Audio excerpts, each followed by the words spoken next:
Ce soir d'automne, dans un restaurant du Bois de Boulogne, une soirée on ne peut plus conviviale touche à sa fin.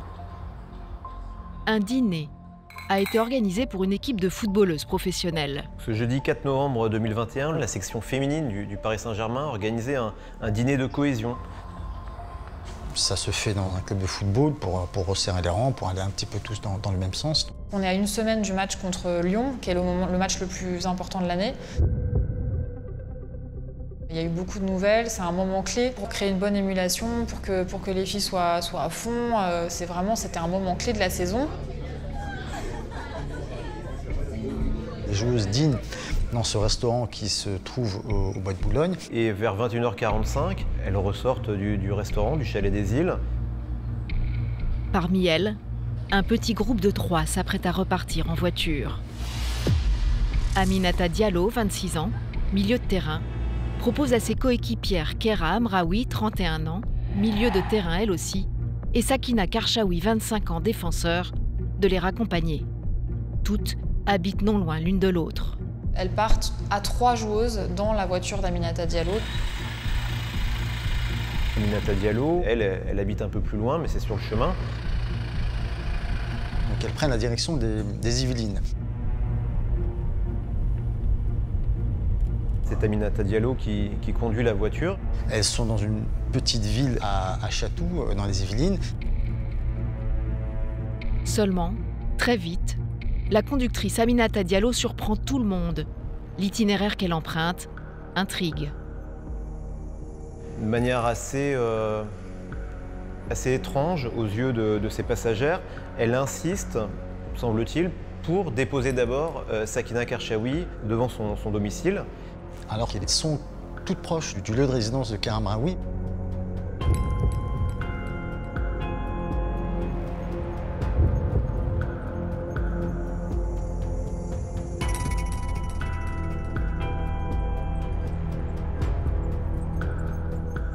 Kera Amraoui lui aurait demandé de descendre de la voiture parce qu'elle était tout près de chez elle et Aminata Diallo aurait insisté pour qu'elle reste dans la voiture. Le chemin n'est pas logique au niveau géographique.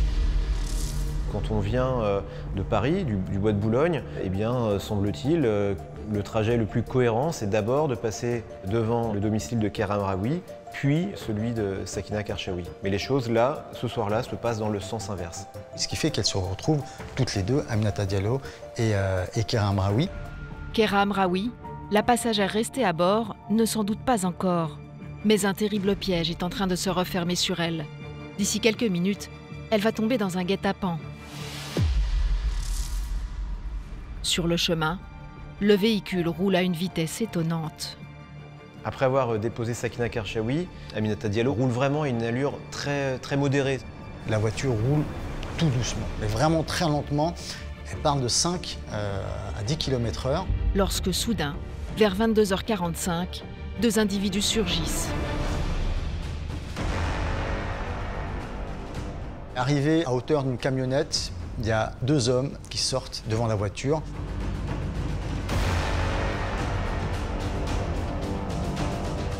Deux hommes encagoulés qui immobilisent la conductrice, Aminata Diallo.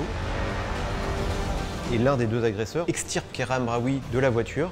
Aminata Diallo est maintenue à l'intérieur de l'habitacle, tandis que Kera Amraoui se fait sauvagement agresser à l'extérieur de la voiture. Cet homme sort une barre de fer et commence à la frapper très violemment au niveau des jambes. Kera Amraoui ne comprend pas ce qui lui arrive. Elle pense avoir affaire à des voleurs particulièrement brutaux. Le passage à tabac de Kera Amraoui dure. La jeune femme est grièvement blessée. Voici les photos qu'elle a prises quelques heures plus tard à l'hôpital. Des clichés qui témoignent de la violence inouïe des coups. Kera Amraoui souffre de multiples contusions et hématomes, principalement au niveau des jambes, un peu au niveau des mains aussi, qui sont ensanglantées, abîmées, mais ce sont clairement les jambes que l'agresseur de Kera Amraoui a visées. C'est assez horrible à voir parce que les coups de barre de fer, il y a vraiment, clairement une intention de lui briser les os, disons clairement, de lui briser les jambes, parce qu'elle est footballeuse professionnelle. Mais qui a pu s'en prendre à la joueuse du PSG? En y regardant de plus près, beaucoup de détails de ce trajet en voiture interpellent. Très vite, les enquêteurs vont comprendre que l'agression dont a été victime Kera Hamraoui n'est pas fortuite. Tout semble avoir été minutieusement préparé et parmi les suspects, il pourrait y avoir Aminata Diallo elle-même, la coéquipière de la victime. Extorsion, menaces et maraboutage. Le monde du foot est sous le choc depuis les révélations de l'affaire Paul Pogba. Le footballeur Benjamin Mendy, champion du monde, est accusé de 4 viols et d'une agression sexuelle. Une joueuse du PSG a-t-elle fait agresser une de ses coéquipières pour prendre sa place? C'est une véritable déflagration à laquelle on assiste depuis déjà plusieurs semaines dans le monde du football. Non mais qu'est-ce qui se passe? C'est totalement irréaliste. Cela cause un véritable tsunami médiatique. Ce ne sont pas des anecdotes. Ce milieu mériterait d'être un petit peu nettoyé. Ces derniers mois, le football français enchaîne scandale sur scandale. Mais que se passe-t-il vraiment? Serait-il possible qu'une joueuse du PSG, Kera Hamraoui, ait été passée à tabac sur les ordres de sa coéquipière? Diallo va voir en Kera Hamraoui sa rivale numéro 1. C'est pas possible. C'est comme si vous aviez 2 personnes sur un poste et vous engagiez un tueur à gages pour buter l'autre personne. Enfin, arrive un moment, il y a quand même un cadre. Comment expliquer que la star française Paul Pogba, numéro 6 de l'équipe de France, soit victime d'un racket dans lequel son frère lui demanderait 13 millions d'euros? Si vous regardez cette vidéo, c'est que mon frère Paul Pogba aura trouvé un moyen de me faire taire. On parle d'une star internationale. Il va se retrouver plongé dans une affaire de grand banditisme. C'est une fratrie qui se déchire parce qu'il y a de l'argent, parce qu'il y a du succès. Comment comprendre que Benjamin Mendy, champion du monde 2018 avec l'équipe de France, soit jugé actuellement pour 7... Pour moi, l'histoire la plus choquante et qui me fait le plus peur pour la suite, c'est celle de Benjamin Mendy. Nous avons voulu savoir pourquoi autant d'affaires gangrènent le football français. Qui se trouve derrière ces histoires? Quel rôle jouent les proches des joueurs? Tous ces footballeurs qui gagnent tellement d'argent, auraient-ils perdu la tête? Sont-ils d'incorrigibles enfants gâtés? C'est pathétique et dans globalement tout ce qui touche au football, on retrouve toujours ce point commun de la cupidité en fait. Finalement, c'est ça le lien entre toutes ces histoires. Rien ne va plus dans le monde du football, car ce n'est pas tout. Le Qatar, grand organisateur de la Coupe du Monde, est sévèrement mis en cause. Mort d'ouvriers lors des travaux, impact environnemental de l'événement. À quelques jours du début de la compétition, certaines villes françaises veulent boycotter l'une des plus grandes manifestations sportives au monde. À l'évidence, c'est une ânerie climatique. Il y a tellement d'argent en jeu. Sexe, chantage et coups bas. La planète foot a-t-elle perdu la tête?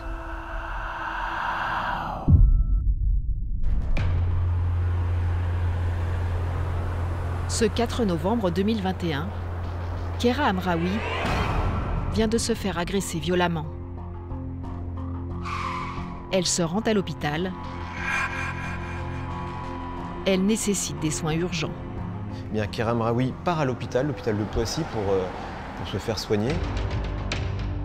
Ce sont d'abord ses mains, avec de sérieuses coupures qui nécessiteront des points de suture, mais surtout ses jambes, qui ont fait l'objet de coups violents, de barres de fer, et qui vont aussi nécessiter des points de suture. À cet instant, Kera Hamraoui n'a aucune idée de l'identité de ses agresseurs. Cependant, lorsqu'elle se rend au commissariat de Versailles pour porter plainte, son récit va permettre de désigner de potentiels suspects. Car souvenez-vous, il y a ce détour fait par Aminata Diallo pour déposer d'abord Sakina Karchaoui, la 3e joueuse du PSG, alors qu'il était plus logique de raccompagner Kera Hamraoui en premier.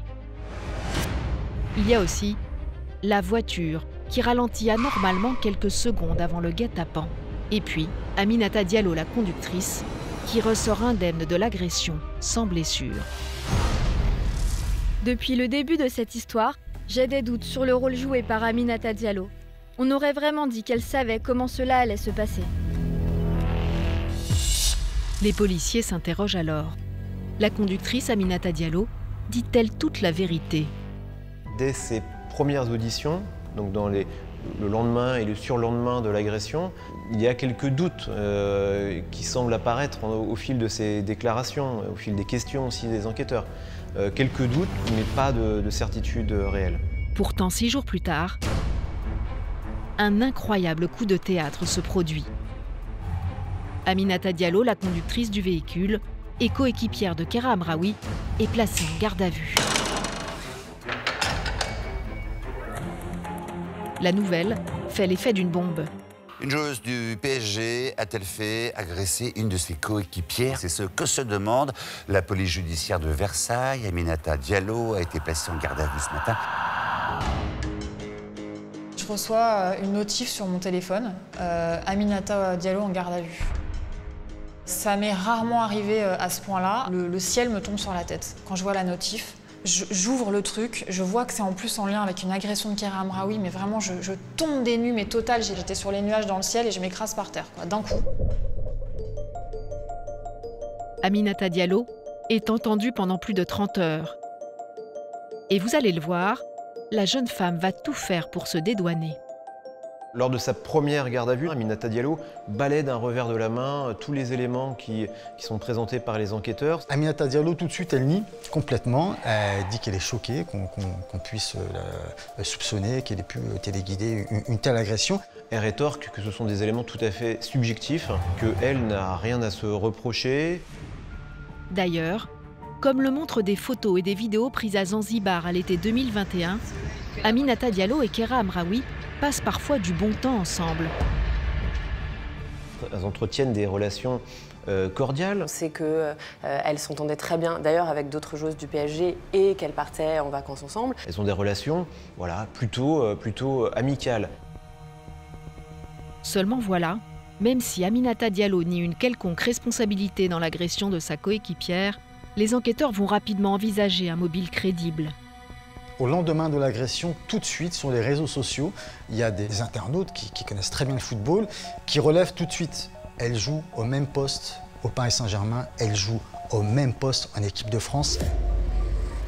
On pense tout de suite dans l'affaire Hamraoui Diallo qu'il y a quelque chose de pas net. Il y a cette histoire de rivalité, de concurrence entre les deux. Il y a des soupçons, il y a des doutes tout de suite sur Aminata Diallo, ça paraît presque énorme. C'est-à-dire qu'il faut bien comprendre qu'un joueur professionnel, il ne se bat pas contre des adversaires le jour du match. Il se bat contre des coéquipiers à l'entraînement pour être dans le 11.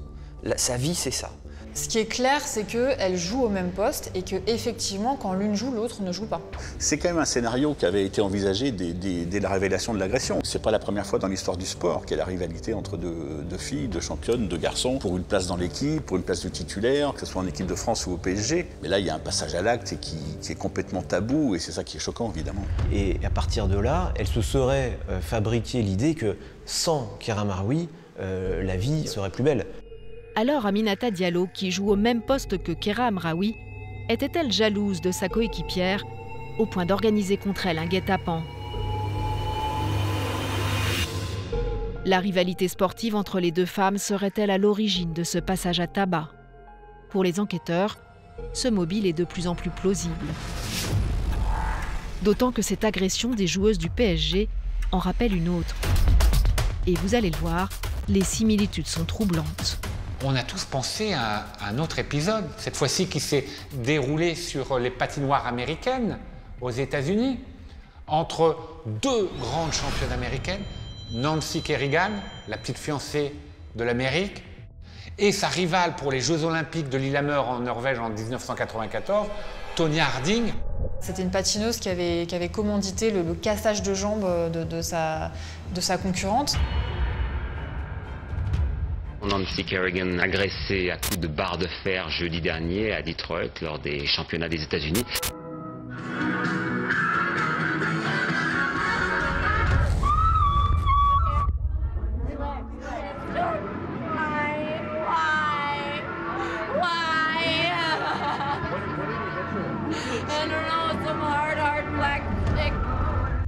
Nancy Kerrigan va rencontrer un homme qui va lui frapper à plusieurs reprises les genoux. Cette attaque, cette agression eh bien, va empêcher Nancy Kerrigan, à qui on promettait une médaille d'or, eh bien, de faire ces Jeux. Les points communs entre les deux affaires, celle des patineuses et celle aujourd'hui des footballeuses, interrogent. Pourtant, les avocats d'Aminata Diallo balayent toute ressemblance avec l'histoire américaine. Et ils assurent que malgré la concurrence, les deux footballeuses étaient, selon eux, d'abord complémentaires. Elles ont joué ensemble sur le terrain et que la présence de l'une sur le terrain n'exclut pas la présence de l'autre. Ensuite, en revanche, évidemment, ce sont des sportives et donc chacune veut être la meilleure. Il y a ce climat de compétition sportive, même si on sait qu'elles n'en sont pas au même point, puisque effectivement, Madame Amraoui est plus âgée que Madame Diallo et donc Madame Amraoui était plutôt sur une fin de carrière, là où ce n'était pas le cas de Madame Diallo. Aminata Diallo a réponse à tout. Et finalement, après plusieurs heures de garde à vue, elle va faire des révélations sur Kera Amraoui, pour le moins troublantes. Elle les oriente vers une autre piste. Aminata Diallo, lors de sa garde à vue, elle va donner quelques éléments, comme des petits cailloux blancs qu'elle enverrait vers les enquêteurs. Kera Amraoui, eh bien, est une croqueuse d'hommes, qu'elle a peut-être eu des relations avec des hommes mariés. D'après Aminata Diallo, la vie sentimentale de Kera Amraoui serait mouvementée et l'un de ses amants ne serait autre qu'un ancien joueur de l'équipe de France. Eric Abidal.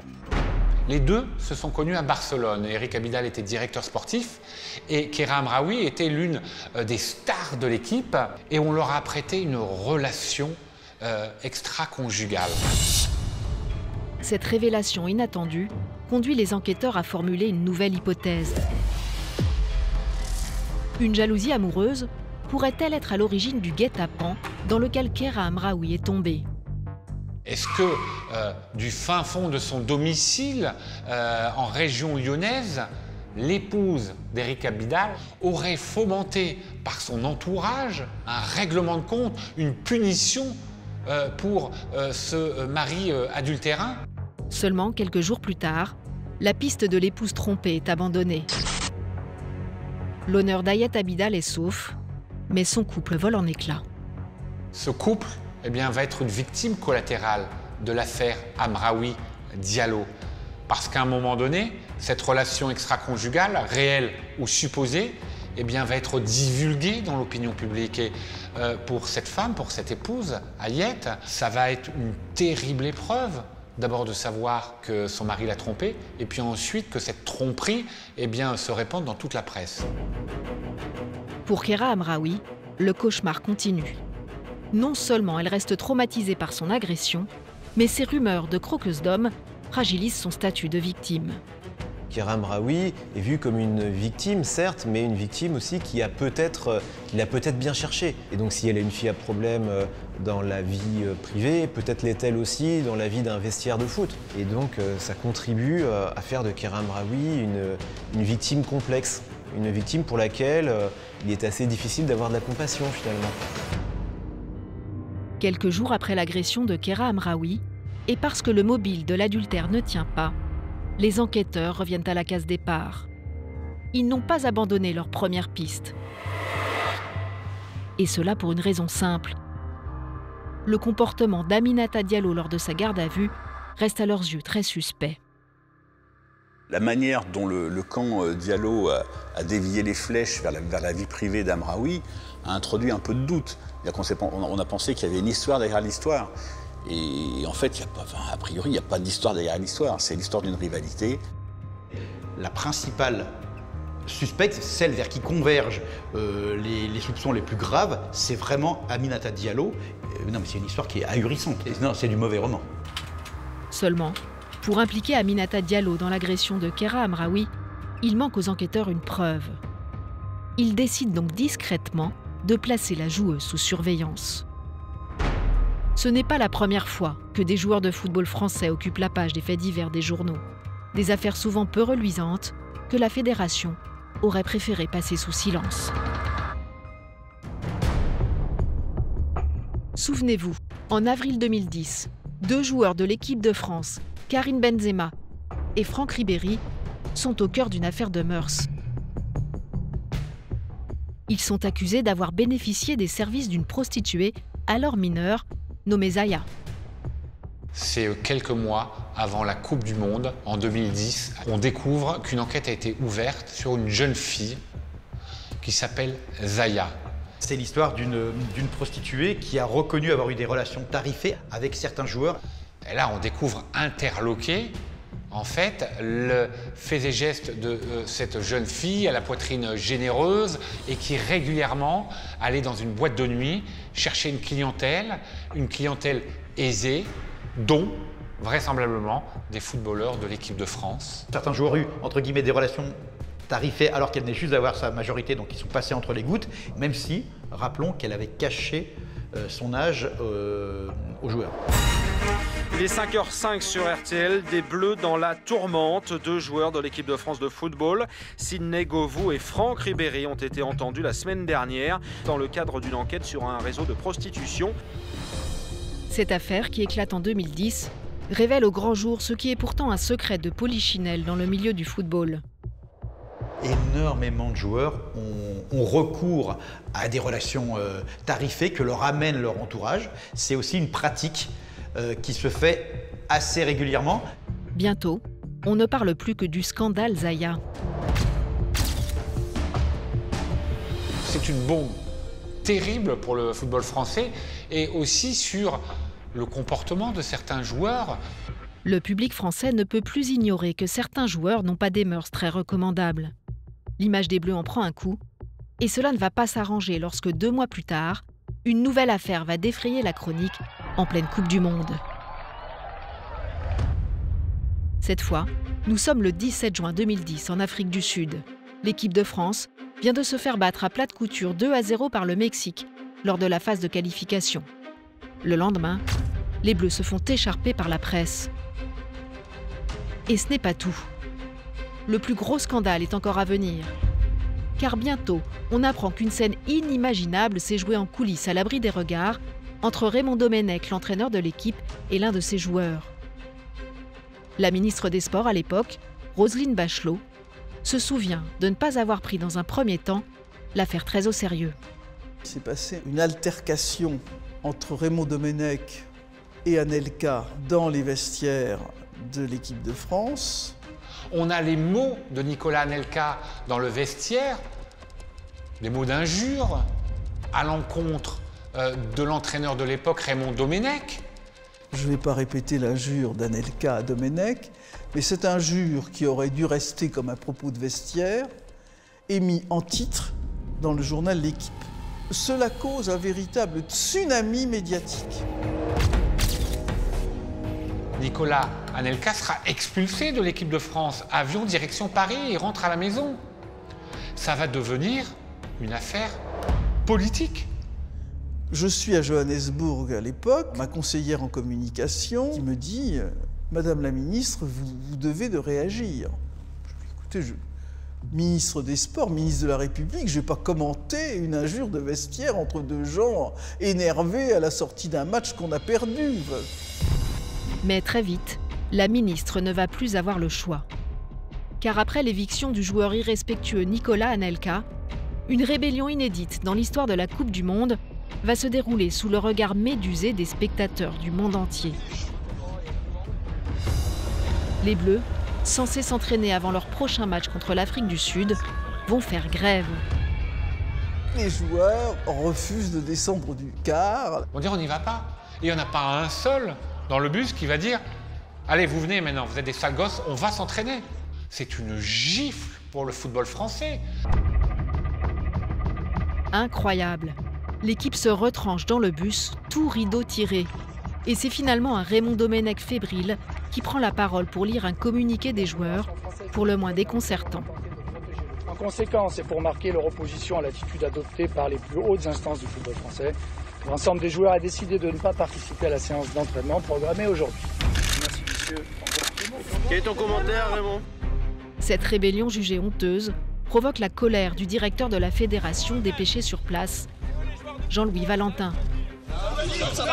Je considère que ce qui se passe cet après-midi est un scandale. Un scandale pour les Français. Un scandale pour les jeunes qui sont ici. Un scandale pour la fédération et pour l'équipe de France. Qu'est-ce qui s'est passé ? Donc dans ces conditions, je démissionne. Dans le monde du sport, c'est la consternation. C'est l'image de la France, il faut bien le comprendre, l'équipe de France. C'est le joyau de la France. On a gagné cette première Coupe du Monde en 98 avec des Zidane, avec des Lizarazu. Ils avaient cette image de bons gamins, on va dire. Ils ont pris en otage l'équipe de France. J'ai surtout l'impression de me balader dans un asile de fous en ce moment. Cette bande de nazes, ils ne se rendent pas compte à quel point ils rendent tristes des milliers et des milliers de personnes en France. Ils s'en rendent pas compte. C'est que ces gens-là sont déconnectés. L'affaire prend une telle ampleur que cette fois Roselyne Bachelot décide de monter au front. Là je me dis bon, il faut que je téléphone au président de la République, Nicolas Sarkozy, qui me dit « Tu restes en Afrique du Sud, tu vas voir les joueurs et tu les engueules. » Facile. Dès mon arrivée à Naïsna, Raymond Domenech va m'expliquer qu'il ne faut pas que j'aille leur serrer la main pour ne pas les déranger. La ministre des Sports arrive, on lui dit « Faut pas aller serrer la main des joueurs parce que, voilà, il faut qu'ils restent concentrés. » Je leur avais dit « Mais comment voulez-vous que l'on se souvienne de vous ?»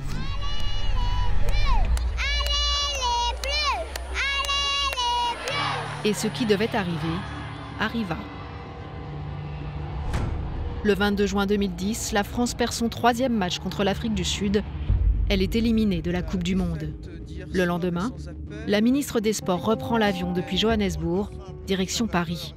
À peine arrivée, elle est priée de se rendre en urgence à l'Assemblée nationale. Là, on me dit, la première question au gouvernement, ça va être la question sur le foot. Et il faut que tu sois là. Il n'y a pas d'avion direct Johannesburg-Paris. Je vais donc faire un Johannesburg-Amsterdam, Amsterdam-Paris. Des motards vont m'attendre à la descente de l'avion et j'arrive à 3h moins 1 aux questions au gouvernement. Et on m'interroge sur l'équipe de France de football.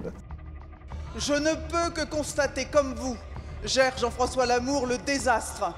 Le désastre, avec une équipe de France où des caïds immatures commandent à des gamins apeurés. Là, je dis exactement ce que j'ai ressenti. Je parle de débâcle moral et la phrase qui décrit, où je décris l'équipe de France, je dis « Des caïds immatures commandant à des gamins apeurés ». On n'est pas dans un sport ordinaire. C'est aussi ça qui explique toutes ces dérives.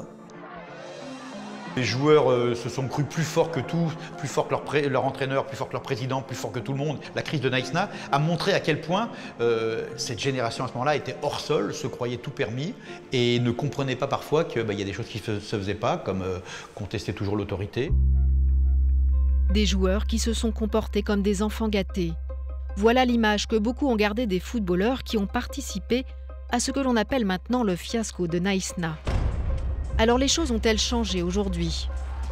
Pas vraiment, si l'on en croit Roselyne Bachelot, qui réitère sa sentence de l'époque. Finalement, les caïds sont immatures parce qu'ils commencent trop tôt, parce qu'il y a trop d'argent, il y a trop d'admiration et que ça tue les gens dans leur capacité de progression, dans leur maturation affective, intellectuelle, psychologique. Et des gamins apeurés, parce qu'il y a tellement d'argent qu'il y a des phénomènes d'emprise qui se mettent en jeu. Car il y a bien un coupable que tout le monde s'accorde à désigner, c'est l'argent, qui coule plus que jamais à flot et qui entraînerait les joueurs dans toutes sortes d'excès. Le football est allé presque trop loin, c'est comme un ogre qui a tellement mangé qu'il ne peut plus se déplacer en fait. Il y a vraiment un côté comme ça de trop plein, de boulimie d'argent, de boulimie de succès, de boulimie d'image qui finit par être dégoûtant. Le foot vit dans une espèce de vase clos, dans un monde un peu à lui, un peu perché, avec des outrances, beaucoup d'outrances. Le monde du football serait donc définitivement perverti par l'argent. Et parfois, cela se retourne cruellement contre les joueurs. C'est exactement ce qui est arrivé à l'été 2022 à un joueur star de l'équipe de France, Paul Pogba. Et vous allez voir que parfois foot et grand banditisme peuvent flirter dangereusement. Salut à tous. Ici Mathias Pogba. Pour ceux qui ne me le connaissent pas, je suis footballeur professionnel et aussi le grand frère du champion du monde Paul Pogba, jouant actuellement à la Juventus de Turin. Je vous fais l'annonce que bientôt je vais faire de grandes révélations à propos de mon frère Paul Pogba.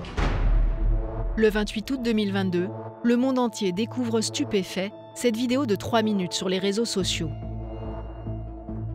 Incroyable! Mathias Pogba, le propre frère du footballeur Paul Pogba, semble vouloir régler ses comptes avec le joueur star de l'équipe de France. L'apparition de la première vidéo de Mathias Pogba, c'est vrai que c'est complètement lunaire. C'est surréaliste. On ne sait pas si on doit prendre au sérieux, si c'est une farce. C'est assez rare qu'un frère aîné qui plus est, menace ouvertement un footballeur de renom comme Paul Pogba de faire des révélations. On parle de Paul Pogba, on ne parle pas d'un joueur lambda de Ligue 1 ou d'un joueur de Ligue 2, on parle d'une star internationale. Je sais pas où il part avec ces histoires de révélations, ça va quand même être chaud. Parce que tu t'attaques pas, même si t'es son frère, tu t'attaques pas à un champion du monde comme ça. La vidéo provoque la sidération. Il faut dire aussi que Paul Pogba n'est pas un champion du monde tout à fait comme les autres. D'abord, c'est un pilier historique de l'équipe de France. Paul Pogba fréquente l'équipe de France depuis maintenant plus de 10 ans. C'est une figure majeure de l'ère Didier Deschamps. Il a participé à toutes les campagnes de Didier Deschamps, la Coupe du Monde au Brésil, l'Euro 2016 où les Bleus ont atteint la finale et puis évidemment le titre de champion du monde en 2018. On a tous en tête ces images de cette Coupe du Monde en Russie où il va haranguer ses troupes, les autres joueurs de l'équipe de France, jusqu'à cette finale, jusqu'à ce but qui est incroyable. Donc c'est devenu une figure mondiale. Le 15 juillet 2018, en finale de la Coupe du Monde à Moscou, c'est en effet Paul Pogba qui donne l'avantage à la France face à la Croatie par un but qui s'avérera décisif pour la victoire.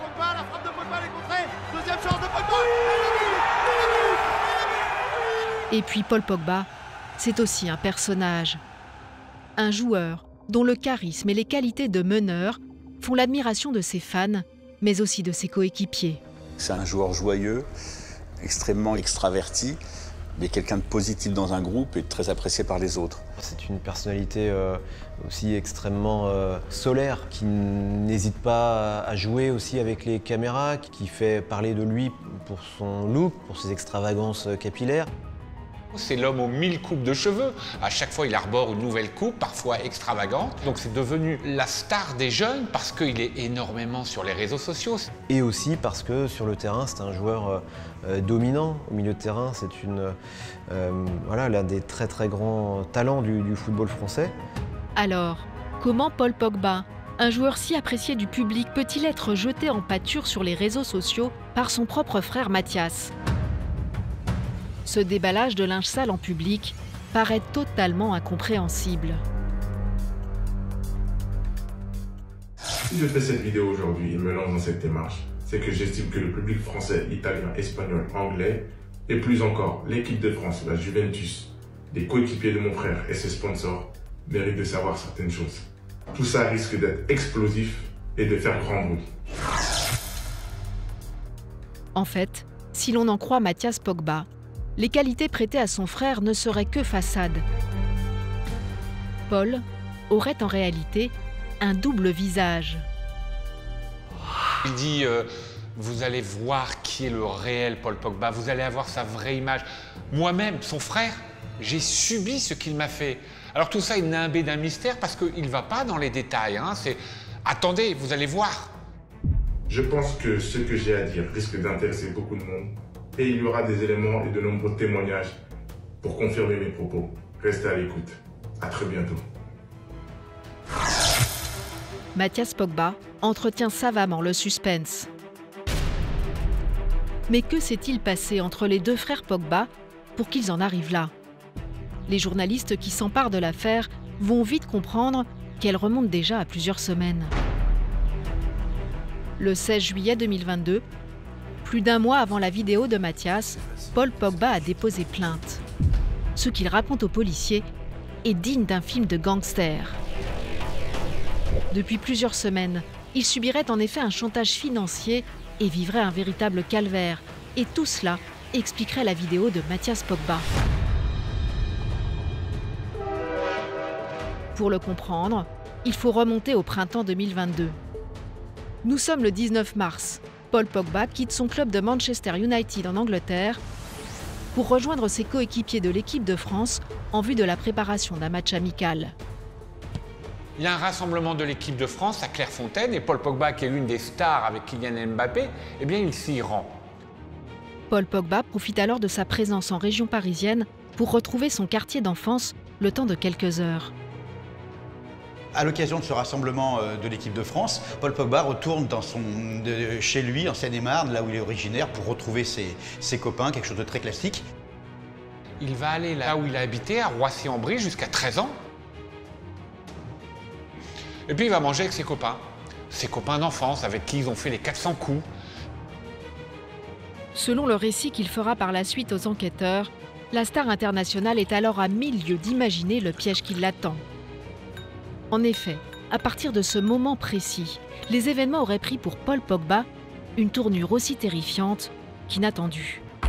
À l'issue de ce repas, un autre ami de Paul va arriver. Puis l'ambiance va sérieusement se tendre. Il est glacial avec Paul. Il lui dit « tu vas nous suivre maintenant ». Il lui demande de les suivre dans une voiture. À ce stade-là, il n'y a pas de menace, mais il y a une demande qui est explicite et qui est bizarre. Paul se demande un moment s'il doit y aller ou pas, mais il est bien entouré, il est avec ses copains d'enfance. Il faut comprendre que c'est des amis qu'il voit très régulièrement, donc il y va. Certain d'être en sécurité, Paul Pogba n'aurait pas vu le mal et aurait accepté de les suivre. Mais très vite, le champion du monde aurait senti que quelque chose ne tournait pas rond. Il suit ses amis vers une ville, la ville de Montévrain, qu'il connaît, mais à une adresse qui semble être un appartement de location. On le conduit dans un appartement où se trouvent des amis d'enfance à lui. Très vite, il y a une discussion qui commence un petit peu à s'envenimer. Il y a des reproches, on les a un peu laissés tomber, des choses comme ça. Et rapidement, ses amis vont l'accuser d'un certain nombre de choses. Ils vont lui dire « t'as pris la grosse tête. Quand on te demande de l'argent, t'es plus là. » T'as pas d'histoire d'argent, de gratitude, d'ingratitude même, puisque c'est avec les proches, les amis d'enfance, etc. Et là, ça commence à être un mauvais polar. Parce que Paul Pogba voit que ces gens-là n'ont pas de bonnes intentions. Paul Pogba se serait senti acculé. Et voici ce qu'il raconte aux policiers le jour où il porte plainte. Je ne comprenais pas ce que je faisais ici. Ils ont commencé à me parler en me reprochant de les avoir laissés tomber, que je les avais oubliés. C'est alors que le rendez-vous amical aurait subitement viré au cauchemar. L'un de ses amis, qui est vraisemblablement le meneur, va faire sortir tout le monde, sauf l'un de ses copains. Ils vont rester à deux dans cette pièce. Ensuite, il y a deux hommes cagoulés qui entrent dans cet appartement. Armés pour l'un d'un fusil d'assaut et de l'autre d'un fusil à pompe. À ce moment-là, deux gars sont entrés dans la pièce. Ils portaient des cagoules sur le visage, des gilets pare-balles. L'un était armé d'un fusil d'assaut type M16 et l'autre d'un fusil à pompe. Imagine l'effroi, la terreur de Paul Pogba qui voit ces deux personnes arriver comme ça. Il ne comprend rien du tout. Il se dit mais qu'est-ce qui se passe ? Je suis venu déjeuner avec des copains dans la journée, je me retrouve là, en joue. Il faut bien comprendre que ces deux personnes vont le mettre en joue, comme un vulgaire voyou qui devrait de l'argent à des dealers. Immédiatement, les deux hommes auraient mis un invraisemblable marché entre les mains de Paul Pogba. Qui lui explique, en substance, pendant des années, nous t'avons protégé, maintenant tu dois payer et tu dois nous donner la somme de 13 millions d'euros. 13 millions d'euros. 13 millions d'euros. Ils m'ont demandé 13 millions d'euros, 3 millions en cash et 10 millions en virement. Alors, ils ont fait une cote mal taillée, ces ravisseurs. Ils ont dit, en gros, ça fait 13 ans que tu joues, 1 million par année, on t'a protégé, grâce à nous, tu n'as eu aucun souci, donc tu vas nous les payer, et tu vas nous les payer fissa fissa. Paul Pogba l'ignore, mais le calvaire ne fait que commencer. Ce qui s'apparente à une séquestration va durer plusieurs heures. Paul Pogba est complètement affolé d'ailleurs. On est vraiment dans quelque chose de très dur, très menaçant. Et quand on regarde cette scène, on est entre Les Affranchis, Le Parrain et Gomorrah, quoi. Vraiment, c'est une scène de film. C'est une scène de film de gangster, très clairement. J'ai voulu parler, mais directement les gars ont rebraqué leurs armes sur moi. Ils criaient « Ta gueule, baisse les yeux !» tout en me braquant. Même pour un joueur de football international au salaire vertigineux, une telle somme d'argent est énorme. Paul Pogba, sous la menace de ses ravisseurs, aurait tenté tant bien que mal de garder son sang-froid. Il se dit c'est quand même très très compliqué de payer, mais en même temps, il a des armes qui lui sont pointées, et donc il va les rassurer, il va essayer de gagner du temps. Il a peur, il voit un fusil d'assaut. Pareil, le footballeur professionnel, il sait très bien que s'il y a un coup qui part, sa carrière est terminée. Donc pour lui, en tout cas, il leur dit ce qu'ils veulent entendre. Il va leur donner ces 13 millions d'euros. Il va leur dire, ok, on va voir ça très très rapidement, je vais appeler mon banquier. Convaincus d'avoir réussi leur coup, les deux ravisseurs auraient quitté l'appartement. Pourtant, le champion du monde est loin d'être tiré d'affaire. Parce qu'ils ont peur que Paul Pogba ne paye pas la somme demandée, ses ravisseurs auraient décidé de le surveiller désormais 24 heures sur 24. Il ne lui aurait donc plus été possible d'échapper à leur injonction de payer. On lui a mis un fil à la patte, ses amis lui ont mis un fil à la patte. C'est l'un des copains de Paul Pogba, qui va désormais le suivre chacun de ses gestes, pour s'assurer que Paul fait bien les choses. Et puis, le lendemain, son fil à la patte, son mauvais garde du corps, si je peux parler ainsi, va dire il faut appeler la banque. Et voilà Paul Pogba qui décroche son téléphone et qui appelle son banquier. Là, il lui dit j'ai besoin de 13 millions d'euros. Il va tenter tout bêtement de payer cette somme. Et c'est sa banque qui va refuser de faire un virement d'une telle aussi énorme. Cependant, les racketteurs de Paul Pogba ne se seraient pas avoués vaincus. Et là, il va quand même accepter de sortir 100 000 euros d'un compte pour le donner à un de ceux qui l'ont menacé. 100 000 euros et quelques cadeaux qu'ils vont aller s'offrir chez le sponsor du joueur, un magasin Adidas sur les Champs-Élysées. Paul Pogba a un compte et ils vont prendre au nom de Paul Pogba plus de 30 000 euros de matériel. 30 000 euros, ça fait beaucoup de chaussures de sport. La boutique Adidas, devant cette demande assez incongrue, va directement appeler Paul Pogba qui va se rendre sur place. Il va accepter de mettre sur son compte le matériel et ils vont partir avec ces 30 000 euros de matériel. Pour Paul Pogba, c'est l'humiliation de trop. La star française décide de siffler la fin du match. À un moment donné, Paul Pogba a estimé que cette pression devenait trop insistante. Il n'a plus envie de payer. Il faut comprendre que quand vous êtes un joueur de foot comme Paul Pogba, une star mondiale, vous êtes un peu la vache à lait de vos anciens amis. Ces anciens amis, ils ont gagné le loto à vie avec Paul Pogba. C'est-à-dire que régulièrement, eh bien, ils relèvent les compteurs, si on peut utiliser cette formule, ils lui demandent de l'argent. Et là, il y a une certaine forme de lassitude de Paul Pogba qui se rend bien compte que ce sont des faux amis, ces gens-là. Il va changer son portable, il n'a plus envie de les avoir directement. Et va s'instaurer un jeu du chat et de la souris entre Paul Pogba et les demandeurs de rançon, ces demandeurs d'argent, qui ont de plus en plus de mal à le contacter, à le voir. Paul Pogba tente d'échapper à ses persécuteurs, mais ceux-ci sont tenaces. Alors qu'il pense les avoir semés en s'installant en Italie pour jouer à la Juventus de Turin, le 16 juillet 2022, Paul Pogba retombe en plein cauchemar en sortant de l'entraînement. Un jour, à l'entraînement, il apprend que certains proches sonnent à la porte du centre d'entraînement de Vinovo où s'entraîne la Juventus de Turin et demandent à le voir. Et tous ces gens-là sont venus pour lui dire qu'il faut payer. Son départ de Manchester pour Turin n'avait visiblement rien changé puisque ses proches là, qui continuaient à lui réclamer de l'argent, eh bien, le suivaient même physiquement jusqu'à son nouveau lieu de travail, le centre d'entraînement de la Juventus. Et ce jour-là, un ultime et terrible coup de théâtre se serait produit. La tentative d'extorsion dont Paul Pogba se dit victime va prendre une dimension familiale. Parmi eux, il reconnaît son frère, et c'est là, à cet instant précis, qu'il comprend que son frère fait partie de la clique des maîtres chanteurs. Ça, c'est tout à fait nouveau que Mathias, son frère de sang, qui a toujours été là, eh bien, se retrouve finalement dans le camp des méchants. En plus de ses amis d'enfance, Mathias Pogba, le propre frère de Paul, serait donc lui aussi mêlé à cette tentative d'extorsion. Ce frère aîné, qui avait pourtant invité Paul quelques jours plus tôt dans un hôtel de luxe à Paris, afin de participer à la soirée de lancement de Golden Score, une association de coaching pour sportifs en fin de carrière. Regardez, Mathias Pogba, le frère aîné, apparaît ce soir-là aux côtés de Paul, tout sourire et admiratif, comme il l'avait toujours été jusque-là. Et là, ça prend une dimension familiale beaucoup plus importante parce que la famille est en train d'exploser et elle va exploser. C'est à cet instant-là qu'il décide d'agir et de briser l'omerta. Et ce jour-là, en portant plainte, quelque part, il va devenir le premier footballeur de l'histoire à dire non à ce genre de pression. Et là, d'un coup, c'est ce qu'on va appeler l'affaire Pogba qui va se déclencher et qui va avoir des répercussions énormes.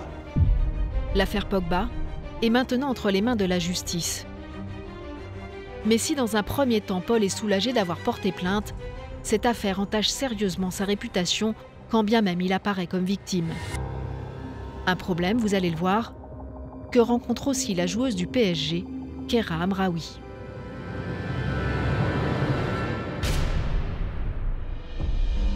Un mois après l'agression de Keira Hamraoui, les enquêteurs suspectent toujours Aminata Diallo, sa coéquipière, d'en être une des commanditaires.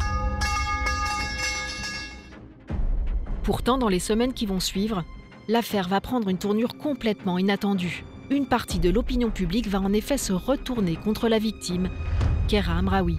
Pour moi, là où ça va vraiment dégénérer dans une histoire insoutenable, c'est le lynchage en fait, qui va suivre de Keira Hamraoui. Il y a eu effectivement des forces qui se sont mises très rapidement en branle pour raconter une autre histoire, une histoire alternative. Il faut dire qu'après l'agression, plusieurs journalistes reçoivent d'étranges coups de téléphone qui discréditent la personnalité de Keira Hamraoui. J'ai reçu des coups de fil, comme tout le monde, et j'étais assez halluciné de ce que j'entendais. Hamraoui, tu la connais pas, elle est ceci, elle est cela. Ces coups de fil émaneraient de l'entourage d'Aminata Diallo. Des proches qui relaieraient les révélations que celle-ci a faites, souvenez-vous, lors de son audition. Aminata Diallo dépeignait alors Keira Hamraoui comme une croqueuse d'hommes, briseuse de ménage. Et pour ne rien arranger, fin janvier 2022, un échange privé entre Keira Hamraoui et une amie fuite sur les réseaux sociaux. Keira Hamraoui étale sa relation avec Eric Abidal en des termes peu flatteurs. Je pense, lui, c'est numéro 1, niveau bouffon. Hé, clochard, si t'aimes ta femme et tout, t'as besoin de le mettre sur Instagram. Mais pendant 3 mois, j'étais son assistante sociale. Il me racontait tout, miskin. Putain, je suis morte. Un langage cru qui va rapidement se retourner contre elle. Tout le monde commence à prendre en grippe Keira Hamraoui. Et Keira Hamraoui, en fait, c'est simple. Elle coche toutes les cases du mot qui va sortir et moi qui va me toucher au cœur, du mot de sorcière. C'est-à-dire que c'est une femme libre, qui mène sa vie sentimentale comme elle l'entend, ce qui est totalement normal. C'est une femme puissante, c'est une footballeuse, elle est grande en taille, elle a des grands cheveux bouclés, blonds, vraiment une crinière de lionne, et en plus, elle est rebeu. Donc là, elle coche toutes les cases de la sorcière. Et en fait, commence à sortir un vocabulaire autour d'elle d'insultes.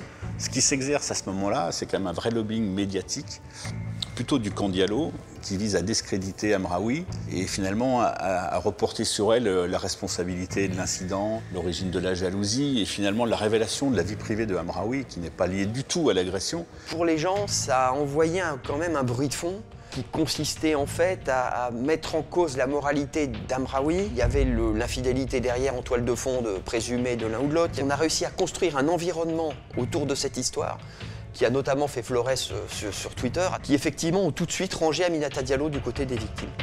Alors qu'en fait l'histoire est simple, c'est comme une fille qui se fait déboîter à la barre de fer. Je dis, y a pas de... Quand t'es journaliste, tu le sais.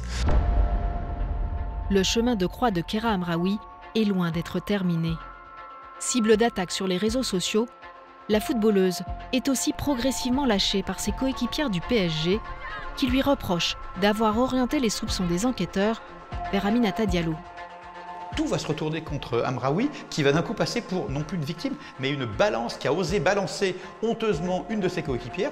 Et tout le reste de l'équipe, en fait, va prendre fait et cause pour Diallo. Et Hamraoui, la victime, va se retrouver complètement isolée.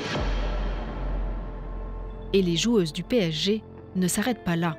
Le 22 février 2022, 2 d'entre elles, membres de l'équipe de France féminine, affichent publiquement leur soutien à Aminata Diallo au moment de célébrer un but, lors d'un match qui les oppose aux Pays-Bas. Katoto et Diani célèbrent le but en venant devant le banc et en disant devant la caméra « c'est pour toi, Ami » et en faisant un A avec leurs doigts, en soutien à Aminata Diallo. Je pense qu'elles sont persuadées que leur amie Aminata Diallo a vécu quelque chose d'horrible à cause de Keira Amraoui. Je pense qu'elles en sont sincèrement persuadées. Et c'est ce qui explique aussi pourquoi il y a des joueuses de l'effectif qui ont soutenu Aminata Diallo. Et puis, au plus fort de cette cabale sportive, les supporters eux aussi lâchent Keira Amraoui. En février toujours, cette fois pendant un match de l'équipe masculine du PSG, un message assassin apparaît dans les gradins du Parc des Princes. Au même moment, dans un stade tout proche, l'équipe féminine du PSG joue elle aussi avec Keira Amraoui de retour sur le terrain. L'équipe masculine du PSG et l'équipe des féminines jouent en même temps. Donc Keira Amraoui, elle est sur le terrain. Et pendant qu'elle est en train de jouer sous les couleurs du Paris Saint-Germain, au même moment, dans le Parc des Princes, le lieu sacré de l'histoire du PSG, sort une banderole qui la défonce. Une banderole qui dit « Keira Amraoui », voilà, en changeant son prénom, à qui le tour. Ça parle de sa façon d'être, de sa façon de parler, de son origine. Donc cette banderole, elle est tout simplement scandaleuse. Je me suis dit, le clan Diallo est fort, quoi. Parce que ça veut dire qu'ils ont des relais, une banderole, elle ne rentre pas au stade comme ça. Une banderole, c'est un geste collectif quand même. Enfin, il y a quelqu'un qui a l'idée, on l'a fait rentrer. C'est pas juste 3 personnes qui prennent leur téléphone. Et... Donc ça m'a un peu intrigué, ouais. Et moi, je suis devant mon match, devant mes 2 matchs. Je vois Keira Amraoui qui est en train de jouer et je vois ce couteau dans le dos au Parc des Princes en même temps. Et là, je suis tellement en colère que je me mets à chialer. En l'espace de quelques semaines, Keira Amraoui voit l'impensable se produire. Le monde entier se ligue contre elle, la victime d'une agression à la barre de fer. Ce qui est terrible, c'est que Keira Amraoui est une victime. Elle était victime d'une agression terrible. Elle a des séquelles physiques, ça a des conséquences sur sa carrière, des conséquences sur son image, sur sa vie privée. Et malgré ce statut de victime, elle devient une pestiférée. Au point que le PSG ne la faisait plus entraîner avec le reste de l'équipe à un moment et avait pensé à s'en débarrasser, à la laisser partir. La tournure que prend l'affaire paraît d'autant plus incompréhensible que pendant ce temps, l'enquête progresse. Et de nouveaux éléments vont encore renforcer les soupçons envers Aminata Diallo. En effet, les investigations de la police judiciaire de Versailles montrent que si les joueuses du PSG se sont liguées contre Keira Amraoui, ce n'est pas par hasard. Un mystérieux intermédiaire les a contactées et Aminata Diallo n'y serait pas pour rien. Il y a un corbeau qui appelle des joueuses de l'équipe du Paris Saint-Germain pour parler mal, entre guillemets, de Keira Amraoui. Et on arrive à identifier ce fameux corbeau, quelqu'un qui est surnommé Jaja, qui se trouve en prison à Lyon et qui est une connaissance d'Aminata Diallo. En effet, ce corbeau présumé, dit Jaja, figurerait dans le répertoire téléphonique d'Aminata Diallo. Donc là, ça commence en effet à faire beaucoup. Interrogée à nouveau, Aminata Diallo nie tout lien avec le dénommé Jaja, avant de reconnaître partiellement le contraire. Aminata Diallo va prétendre dans un premier temps qu'elle ne le connaît pas, qu'elle-même a reçu des appels de ce corbeau, puis finalement l'analyse de son téléphone va démontrer le contraire, donc elle va bien être obligée de reconnaître que oui, elle le connaît un peu cet homme. Voilà, tout en prétendant qu'elle n'a donné aucune espèce de consigne à cet individu et qu'elle n'est surtout pas l'instigatrice de ces appels malveillants. Seulement, les choses ne sont pas aussi simples.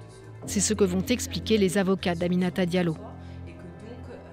Sur l'auteur des messages envoyés aux joueuses du PSG, il n'est pas définitivement établi que ce soit la personne que l'on appelle Jaja.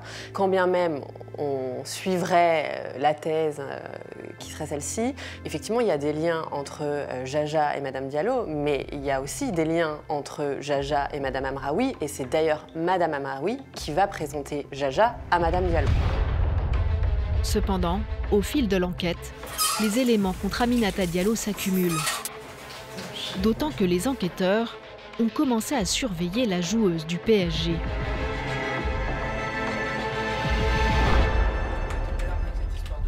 L'enquête va prendre une nouvelle dimension lorsque les enquêteurs vont pouvoir sonoriser, c'est-à-dire placer des micros à l'intérieur du véhicule d'Aminata Diallo et à l'intérieur de son appartement. C'est-à-dire que ce n'est pas juste des écoutes téléphoniques, c'est des méthodes qu'on utilise contre les trafiquants de drogue. Ils ont sonorisé son appartement. Et c'est ainsi que les enquêteurs ont découvert des échanges pour le moins intrigants entre la joueuse et son agent, un dénommé César. Et ils vont intercepter une somme de conversations entre Aminata Diallo, évidemment, et son conseiller sportif, César M. C'est un agent officiel, d'autres diront officieux, qui est assez proche d'Aminata Diallo et qui a un rôle important parce qu'il y a une échéance qui est importante pour Aminata Diallo, c'est la prolongation de son contrat au sein du PSG. C'est quelqu'un qui a beaucoup d'influence à l'intérieur du vestiaire parisien. Ce duo Aminata Diallo-César M est animé par un ressentiment très clair, d'après les écoutes, très clair, dirigé notamment contre Keira Amraoui. Ils veulent bien que Aminata Diallo bénéficie de la meilleure exposition possible, qu'elle joue le plus régulièrement possible au sein de l'équipe du PSG et qu'elle obtienne le plus beau contrat possible. Avec un contrat plutôt lucratif, plus de 25 000 euros, ce qui est une somme énorme dans le football féminin. Donc, d'après ce qui ressort des écoutes et d'après l'interprétation aussi qu'en font les enquêteurs de la PJ de Versailles, César M semble être habité par la conviction qu'il a les moyens de bouleverser l'organigramme de la section féminine du PSG. Mais alors, pour obtenir plus sûrement le maintien d'Aminata Diallo au sein du PSG, César, son conseiller, aurait-il été jusqu'à jouer un rôle dans l'agression de Keira Amraoui? Blessée, celle-ci avait peu de chances de revenir sur le terrain. Pour l'heure, César M n'est pas poursuivi par la justice, ni comme complice, ni comme commanditaire. Lui a publiquement indiqué n'avoir strictement rien à voir avec l'agression. Les enquêteurs se sont penchés sur son cas pour savoir s'il n'était pas celui qui tirait les ficelles de cette histoire. Mais pour l'instant, rien ne permet de penser qu'il est au centre de cette sordide affaire. Aminata Diallo voit peu à peu l'étau judiciaire se resserrer sur elle. Elle reste malgré tout en liberté. Ce qui ne va pas être le cas du frère de Paul Pogba, Mathias Pogba, qui lui, de son côté, s'apprête à passer sa première nuit en prison.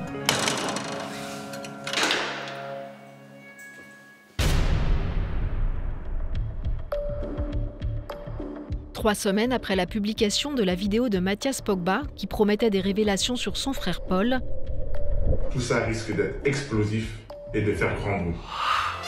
C'est un nouveau coup de théâtre qui fait la une de l'actualité ce 14 septembre 2022. On va parler football maintenant, ou en tout cas ce qu'il en reste avec cette accélération dans l'affaire Pogba. Le frère de l'international Mathias Pogba est en garde à vue ce soir. Bien qu'il nie les faits qui lui sont reprochés, Mathias Pogba est placé en détention provisoire. Les enquêteurs sont persuadés qu'il aurait publié cette vidéo en guise de vengeance contre son frère Paul. Souvenez-vous, le champion du monde avait, selon ses dires, refusé de verser les 13 millions d'euros réclamés par ses maîtres chanteurs lors du fameux guet-apens qui lui aurait été tendu au printemps 2022. Et selon les policiers, Mathias ferait partie du commando. Mon client conteste avec force, depuis le début de ce dossier, avoir commis une extorsion de fonds ou une association de malfaiteurs, puisqu'il est également mis en examen pour ça. On n'imagine pas que le frère soit impliqué dans ces proportions dans l'affaire, en fait. Pourtant, quelques jours après son placement en détention, Mathias Pogba va publier de nouvelles vidéos. Et contre toute attente, il persiste et signe. Bonjour à tous, je suis Mathias Pogba. Si vous regardez cette vidéo, c'est que mon frère Paul Pogba aura trouvé un moyen de me faire taire. C'est pourquoi j'enregistre cette vidéo dans l'objectif que quoi qu'il m'arrive, tout soit révélé et que le vrai visage de mon frère, ce grand hypocrite manipulateur sournois, cet homme mauvais et égoïste, que ce criminel soit dévoilé au grand jour. En fait, c'est une erreur stratégique invraisemblable de la part de Mathias Pogba de faire cette vidéo. Il devient un protagoniste évident de l'affaire. Ah bah en fait, il avait prévu à l'avance une mise en ligne de vidéos, d'ailleurs qui ne va pas beaucoup plaire au juge, qui va le maintenir en prison, parce que c'est une façon de la prison d'en rajouter une couche et de mettre encore plus la pression. Et ça veut dire qu'il a prémédité ça. Pourtant, il y a quelque chose qui cloche dans cette série de vidéos. Rien ne semble naturel. Il lit quelque chose, le ton est mécanique, il n'y a rien de naturel. C'est surréaliste. On se dit que les vidéos dans le genre qu'on voyait, c'était des organisations terroristes, malheureusement, qui prennent comme ça une feuille face caméra. On imaginerait presque quelqu'un qui lui a mis un fusil sous la tempe et qui lui dit « parle hein, », un otage. On se demande si derrière tout ça, il n'y a pas quelqu'un qui tire les fils et si Mathias Pogba n'est pas tout simplement une marionnette aux mains de personnes beaucoup plus dangereuses et beaucoup plus influentes. Alors, y aurait-il derrière Mathias Pogba d'autres commanditaires? Dans le milieu du football, cela n'aurait rien d'étonnant. Je suis à demi surpris parce que sous la pelouse, il y a des choses pas très glorieuses, il y a des choses pas très nettes, il y a des histoires d'argent, il y a des histoires de menaces, il y a des histoires très très graves, il y a des histoires qui relèvent quasiment du grand banditisme. En fait, c'est une espèce de millefeuille, il y a plusieurs étages, et il y a ceux qui font pression, et eux-mêmes sont sous pression de la part de bandits lourdement armés, avec des casiers judiciaires. Et surtout, ces longues vidéos publiées sur les réseaux sociaux, cela ne ressemble pas à Mathias Pogba. Ceux qui le connaissent disent que vraisemblablement, c'est pas lui qui a tout écrit, qui n'en a pas la capacité en fait. Je connais, il se trouve, puisque je faisais une émission télé, je faisais l'équipe du soir avec lui, sur la chaîne L'équipe. Et c'est vraiment un mec que j'aime bien. Je trouvais qu'il était très droit, très correct. Je suis sûr qu'il est sous pression et qu'il s'est senti menacé, ouais, ça j'en suis certain. On est tous un peu dans un sentiment de malaise parce que Mathias et Paul, d'abord son frère, parce qu'ils s'adorent. Mais pour les enquêteurs, Mathias Pogba semble à l'évidence très impliqué dans cette affaire. Preuve en serait cette autre scène surréaliste qui se serait jouée à l'été 2022, 4 mois après le premier guet-apens. Le 31 juillet, ces maîtres chanteurs vont aller taper, toucher ce qui est le plus intime pour Paul Pogba, sa mère. Et ils n'y vont pas tout seuls, encore une fois. C'est là où c'est très très troublant. Ils y vont avec Mathias. Il est là, dans ce salon avec sa mère, avec ses maîtres chanteurs qui disent « Maintenant, madame, il faut que votre fils y paye ». Et là, à cet instant précis, la famille Pogba va complètement exploser parce que la poutre maîtresse de la famille, la maman Pogba, va devoir se positionner. On sent que la maman, eh bien, elle est déchirée entre ses deux enfants, qu'elle ne veut pas trop charger Mathias, qu'elle se dit que ce sont peut-être les circonstances qui l'ont amené à faire ce qu'il n'aurait jamais dû faire. Et c'est une vraie tragédie familiale. Elle va choisir assez vite le clan de Paul, mais la famille Pogba, à ce moment-là, elle explose. Mathias Pogba semble avoir perdu pied. D'ailleurs, sa vidéo, au fil de ses 64 longues minutes, paraît de plus en plus confuse. Aujourd'hui, mon frère m'a placé dans une situation où je suis obligé de m'exprimer publiquement si ma famille et moi-même voulons un avenir. Les masques vont tomber comme R. Kelly, Weinstein et Mendy. Ces vidéos, elles sont longues, mais il n'y a rien dedans. Il y a beaucoup de verbes, de menaces, de choses creuses comme tu préfères me voir mort, tu as fait exploser la famille, nous allons voir ton vrai visage. Mais derrière tout ça, il n'y a que des mots. Il commence à dérouler toute une histoire. Bon, tout est un petit peu mélangé, tout s'entremêle. On dit que son frère il est d'une radinerie incroyable, que quand il lui a demandé de l'argent ou d'autres, il ne l'a jamais fait, ce qui n'est pas vrai d'ailleurs. C'est toujours la même idée, c'est-à-dire jusqu'à quand peut-on aider l'autre? Est-ce que si Paul Pogba gagne 25 millions d'euros par an, est-ce qu'il doit donner 1 million à chacun de ses frères? Ou alors est-ce qu'il doit donner 500 000 euros? Ou alors est-ce qu'il doit donner 200 000 euros? De toute façon, ses frères ont estimé que c'est pas assez. Donc la question est toujours jusqu'où on va et où on s'arrête. Mais alors, si Mathias Pogba est impliqué dans le chantage fait à son frère, resterait à déterminer un mobile. Au-delà de l'argent, il pourrait y avoir une autre explication, toute simple. Il faut savoir que Mathias Pogba, c'est quelqu'un qui a une carrière de footballeur plutôt médiocre. Partout où il est passé, il n'a jamais vraiment été au niveau et au fur et à mesure, il descendait de niveau. Il a fini en division 4 française et il vivait un petit peu au crochet de son frère. Il en a conçu de l'aigreur. Mathias Pogba, il n'aura jamais le talent de Paul Pogba, c'est une réalité ça. Et c'est ça qui est dur à accepter aussi. Ça n'enlève rien à ce qu'il dit, peut-être qu'il y a dans les choses qu'il dit, il y a peut-être des choses qui sont justes et qui sont vraies, je ne sais pas. Mais cette réalité-là ne changera jamais. Mathias Pogba ne sera jamais Paul Pogba, il n'aura jamais son talent, il ne réussira jamais comme lui, et donc son désir ne sera jamais comblé. Cette aigreur aurait-elle poussé Mathias Pogba à publier au total ses 26 vidéos, jusqu'à lancer un dernier pavé dans la mare qui va provoquer un tsunami médiatique? Sachez que mon frère, à plusieurs reprises, a jeté des sorts à ses coéquipiers footballeurs, dont le prodige Kylian Mbappé. Là, il sort un mot magique, qui est celui de Kylian Mbappé. Il dit, et ce n'a jamais été prouvé par l'enquête, qu'il aurait jeté un sort sur Kylian Mbappé par un marabout. Mais devant les enquêteurs, Paul Pogba dément cette nouvelle sortie de son frère. Pogba a dit oui, j'allais le voir, mais pour des œuvres de charité, mais jamais pour jeter un sort à Kylian Mbappé. De l'extérieur, ça paraît complètement incongru. Il faut savoir qu'une partie des joueurs de l'équipe de France croient au maraboutage. Le maraboutage a toujours existé. J'ai connu des joueurs qui avaient des lézards séchés dans leur sac, d'autres qui avaient des gris-gris dans le protège-tibia. Le maraboutage existe depuis des années. On a posé la question à Didier Deschamps en conf. Est-ce que le maraboutage, ça vous dit quelque chose?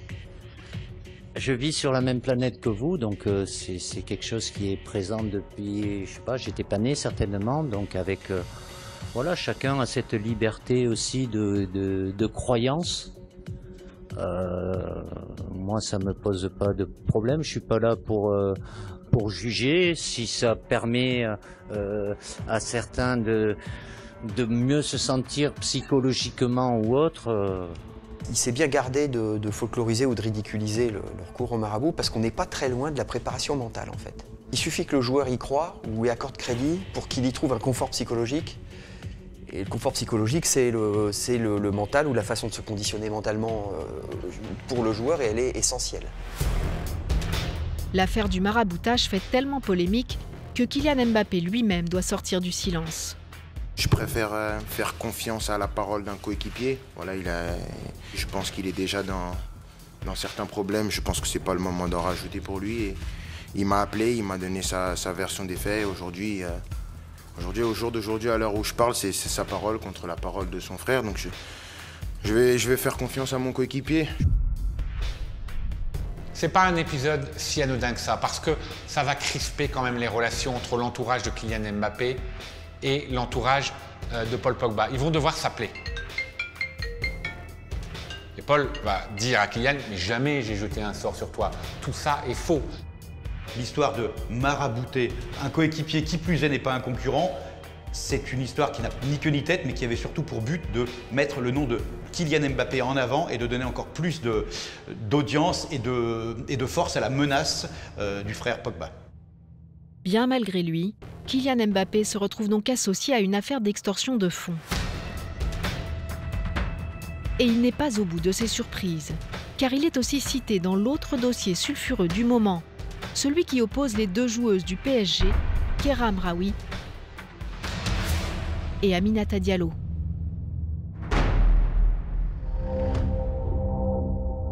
Depuis le début de l'affaire, Aminata Diallo est dans le viseur des enquêteurs. Elle est soupçonnée d'avoir attiré sa coéquipière dans un guet-apens au cours duquel Keira Hamraoui a été violemment agressée. Aujourd'hui, Aminata Diallo cherche à tout prix des soutiens. D'autant qu'après sa garde à vue, le renouvellement de son contrat au PSG paraît plus hypothétique que jamais.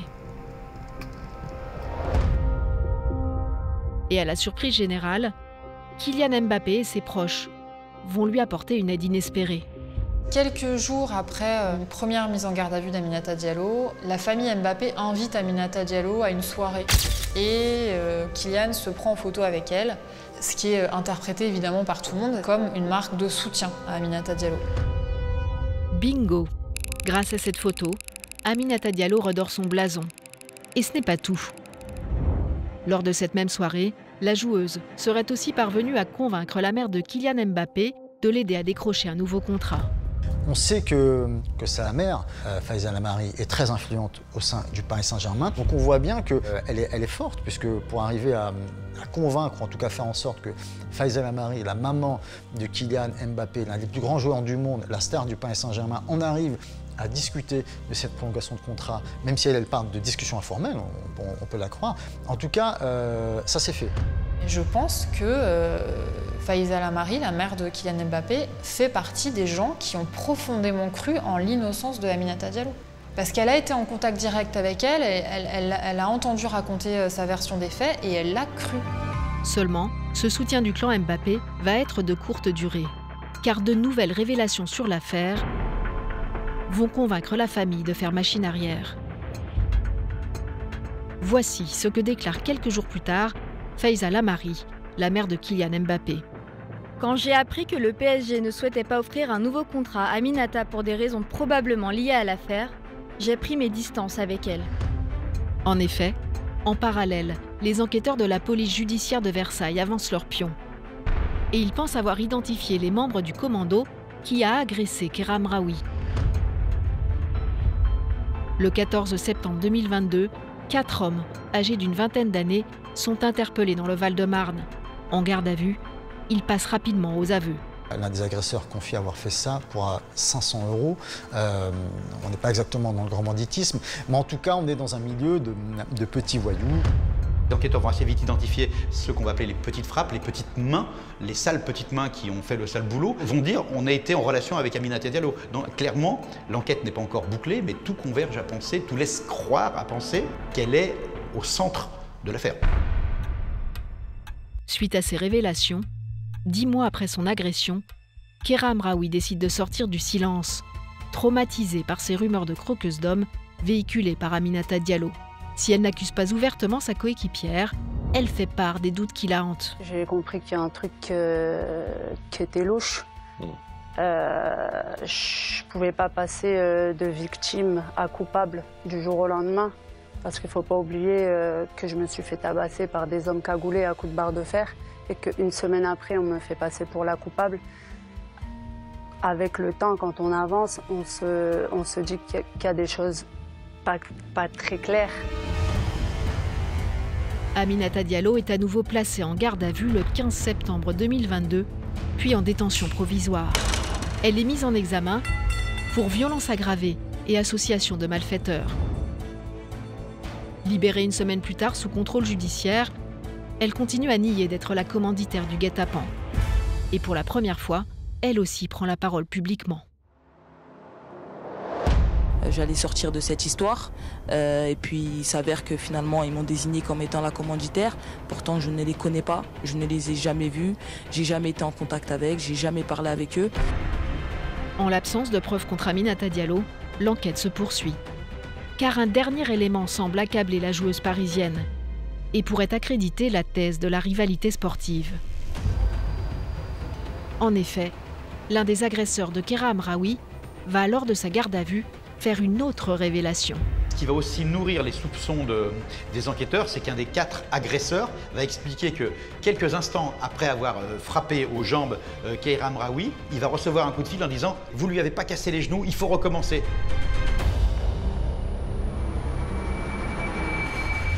Un 5e homme, celui qui a passé le coup de téléphone aux agresseurs, serait donc mêlé à cette affaire. Il est toujours recherché par la police. Mais surtout, les enquêteurs s'interrogent. Qui aurait bien pu prévenir cet homme que Kera Amraoui n'avait pas été frappé assez fort? Pourrait-il s'agir d'Aminata Diallo elle-même, la seule personne présente sur les lieux juste après l'agression? Les avocats d'Aminata Diallo réfutent cette hypothèse. Ils avancent une autre explication concernant l'auteur du coup de fil. À supposer que ce que disent les agresseurs soit vrai, on ne sait pas si une tierce personne n'était pas aussi présente sur place. Une tierce personne qui attendait sur une moto, dans un véhicule, derrière une vitre teintée, qui regardait la scène, qui pourrait être le commanditaire. La réalité sur ce soir-là, c'est qu'il y a encore des points d'interrogation. Après 10 mois d'enquête, les policiers soulignent dans leur rapport la jalousie maladive que la jeune footballeuse Aminata Diallo aurait nourrie vis-à-vis de sa coéquipière Kera Amraoui. Il a ainsi été prouvé de manière irréfutable qu'Aminata Diallo nourrissait une véritable haine à l'encontre de sa partenaire de club, qu'elle considérait comme un obstacle à sa propre carrière sportive. Ce rapport, pointe également une lente dérive psychologique, devenue pour ainsi dire pathologique, et des traits de personnalité pour le moins inquiétants. Cette affaire semble tellement liée à la psychologie, voire à la psychiatrie d'une joueuse en état de faiblesse ou en état de jalousie obsessionnelle.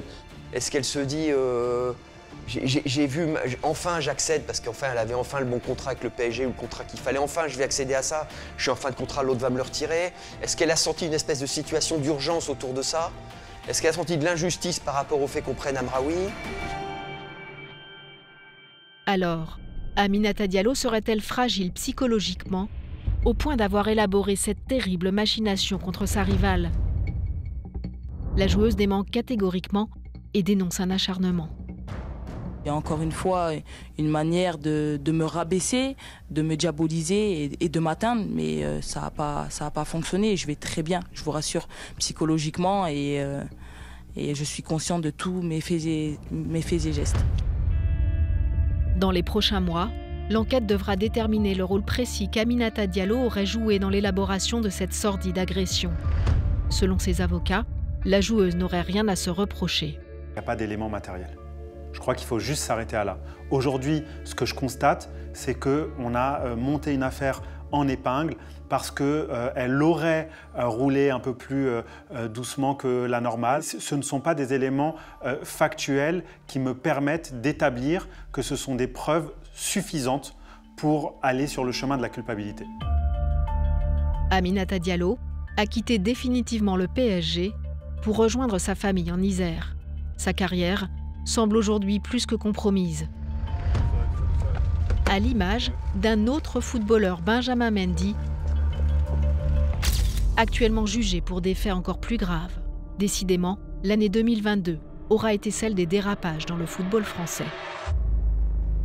Le pire de toutes ces affaires extrasportives, ça reste quand même l'affaire Benjamin Mendy. C'est un coup de tonnerre qui éclate à l'été 2021.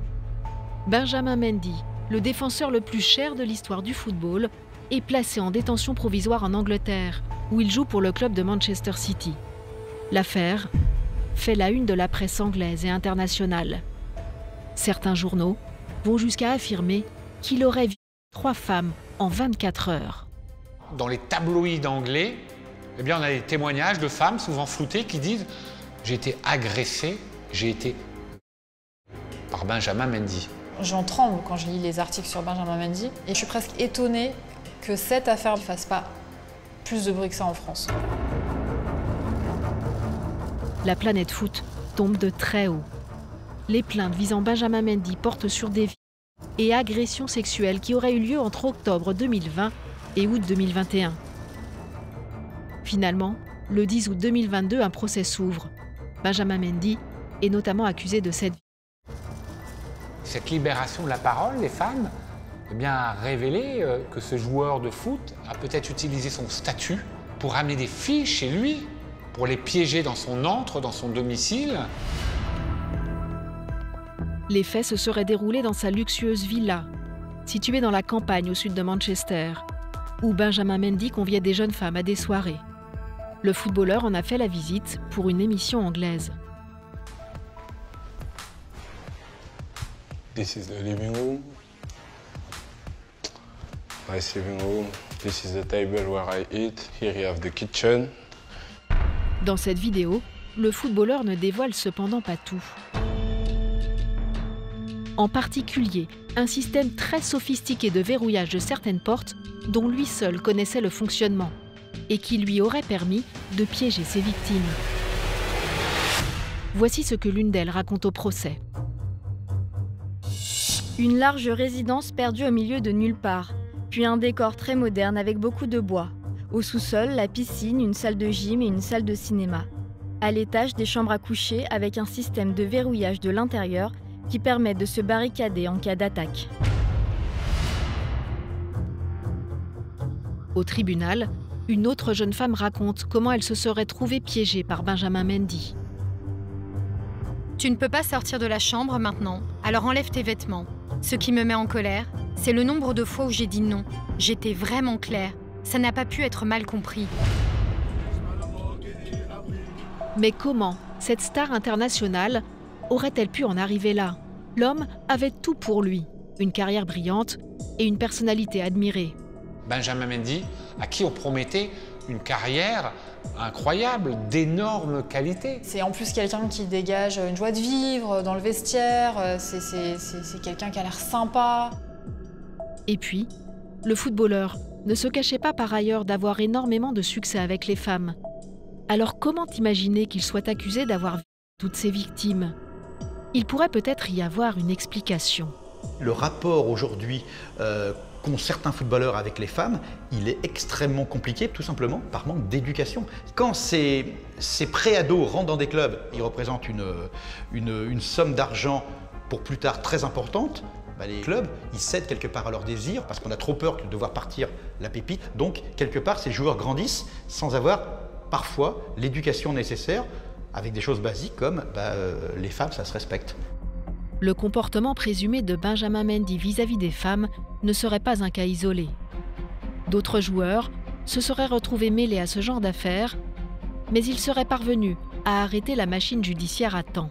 Il faut savoir qu'il y a des affaires qui ont été étouffées à coups d'argent parfois, et qui concernent aussi des joueurs de renom qui ont joué en équipe de France, mais qui ont parfois eu des attitudes d'une violence extrême vis-à-vis de certaines femmes qu'ils voient comme des produits de consommation. Il ne faut pas exclure qu'un jour, il y a une nouvelle affaire de haut niveau qui surgit. Mais d'une certaine façon, tant mieux si ça commence à sortir, et tant mieux si ces footballeurs-là tombent de très haut. Ils tombent de très haut, ces garçons-là. C'est pas quelqu'un qui est, je sais pas moi, charpentier ou policier ou que sais-je, et qui perd son boulot, qui part en prison. Eux, c'est des icônes.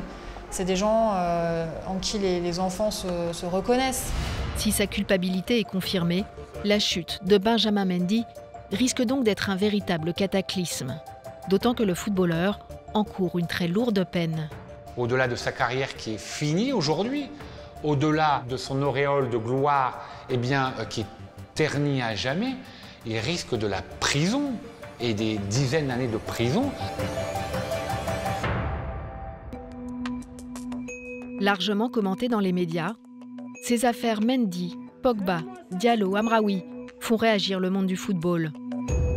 Le 30 août dernier, Antoine Camboiré, joueur emblématique des années 90, devenu entraîneur du FC Nantes, évoquait les dérives de certains membres de l'entourage des joueurs, attirés par l'appât du gain. Pour tous les joueurs de foot, c'est très compliqué. Que ce soit l'entourage familial, que ce soit dans le premier cercle, comme on dit, là, les agents, tout ça et tout, les conseillers, tout ça et tout. Vous imaginez pas la pression qu'ils subissent, les mecs. Ça fait 40 ans que je vois donc l'évolution de mon métier, là. Et de plus en plus, les familles sont présentes dans les discussions, dans les négociations, tout ça et tout. Mais on sait pas tout. Quand vous gagnez autant d'argent, il y a tellement de vautours autour, là.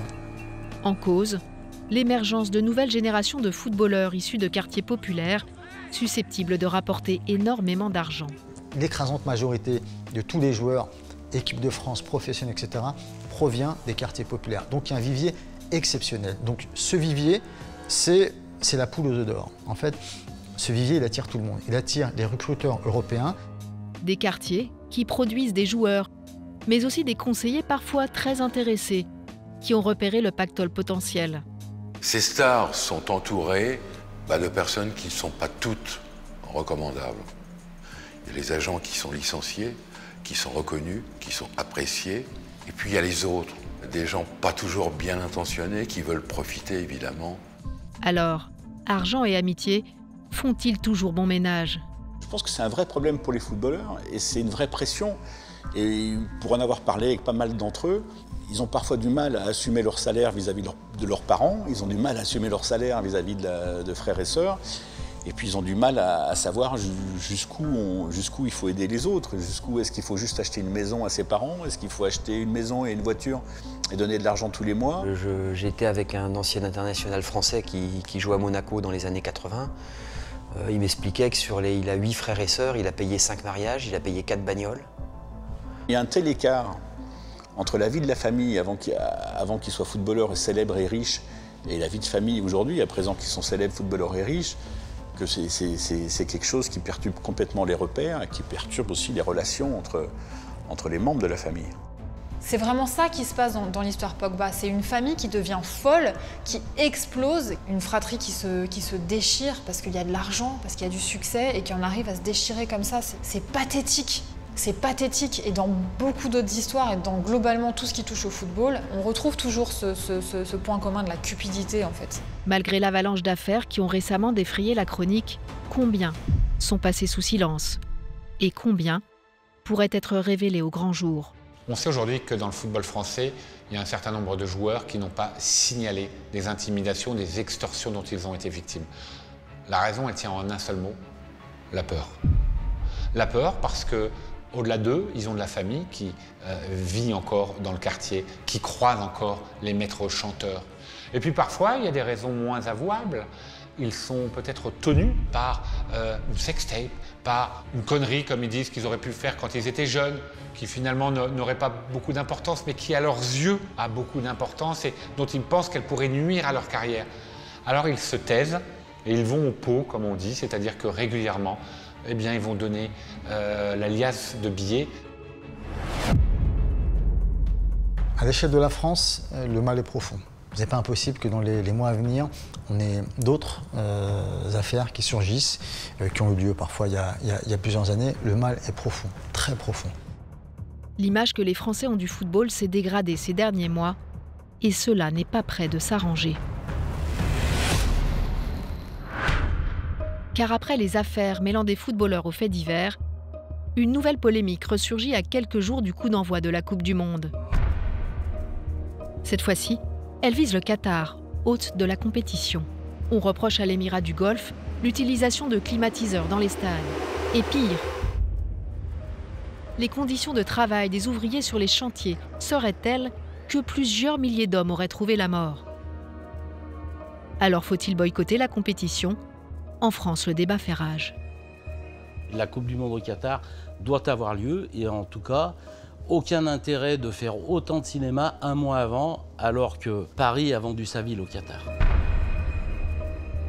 Pourquoi ne pas servir de la caisse de résonance que va être le mondial pour faire le point sur certains comportements que, de notre point de vue d'occidentaux, on ne peut pas accepter, comme le traitement des droits de l'homme au Qatar, l'homophobie, le droit des femmes. Plutôt que de partir sur un boycott pur et dur qui tombe un peu d'une façon cynique quelques mois avant la compétition, et le sport est toujours bien pratique pour se donner bonne conscience, profitons plutôt de ça pour appuyer et dire là ça ne va pas. Moi je crois plutôt à la théorie du on regarde et on voit que ça ne va pas plutôt qu'on tourne le dos.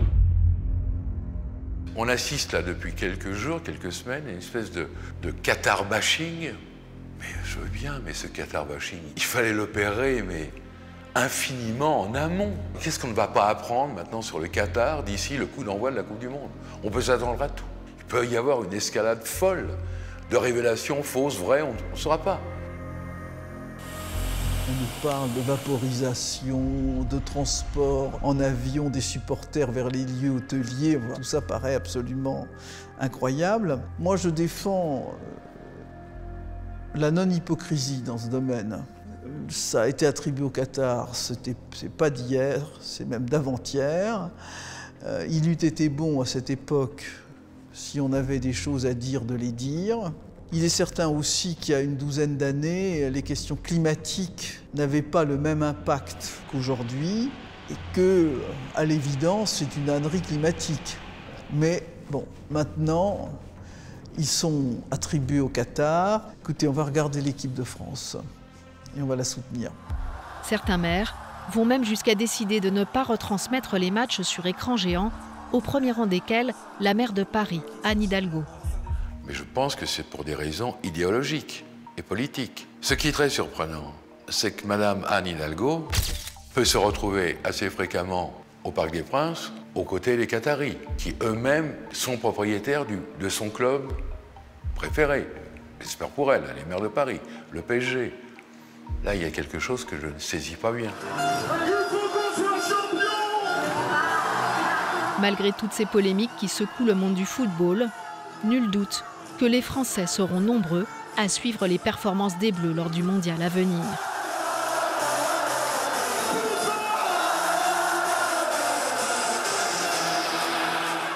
Je reste un vieux môme et je vais faire fi de toutes les affaires qui encombrent, qui embourbent, qui nuisent à l'image du foot. Et je vais regarder cette Coupe du Monde, oui, avec gourmandise.